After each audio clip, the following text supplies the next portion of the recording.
morning. I'll send it back to you, Michaela and Frank. All right, thank you very much, Ginger. The LAPD is promising a transparent investigation this morning following the shooting death of a man in the Westlake district. Angry residents once again took to the streets Tuesday night. KTLA's Eric Spillman is in the Westlake district this morning with more. Eric. Morning, Michaela. This is a piece of the police sign here in the Rampart, LAPD Rampart station. This was, there's a sign over there. You see this piece was busted off. Protesters kind of making a symbolic statement here last night. They're angry over that police shooting. They busted the sign here. They also tagged it. And at one point during last night's demonstration, police responded with rubber bullets.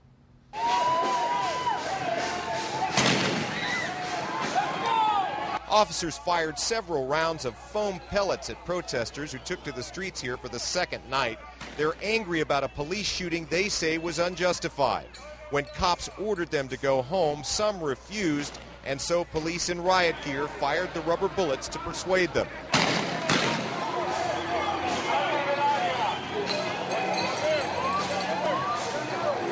It had started with a crowd of 400 people, some carrying signs, some calling the LAPD assassins, but things got out of hand fast.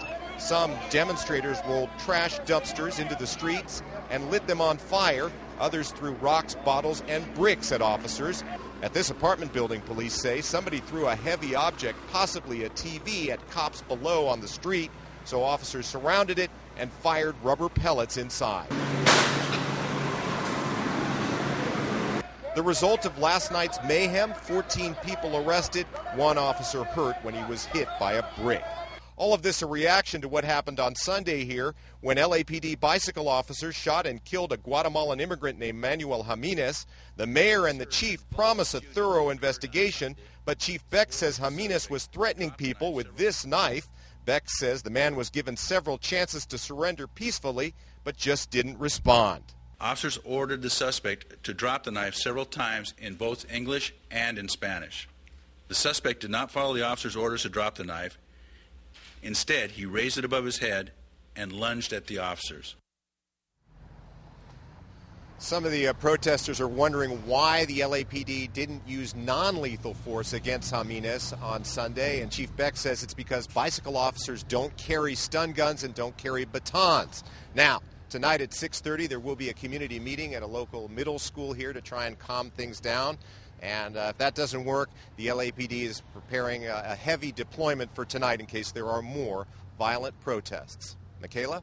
There's not a community meeting scheduled at the Guatemalan consulate yesterday as well. Is there any progress being made in terms of quelling this violence and having an open discussion? Well, they keep trying. They keep, tonight's meeting, they promise to answer any questions that anybody has, and they keep making an effort, and so far it hasn't paid off. I'm sensing that maybe the people that are on the street are not the people that are going to these meetings. Eric Spillman, thanks for that. Yeah. We'll keep watching this story.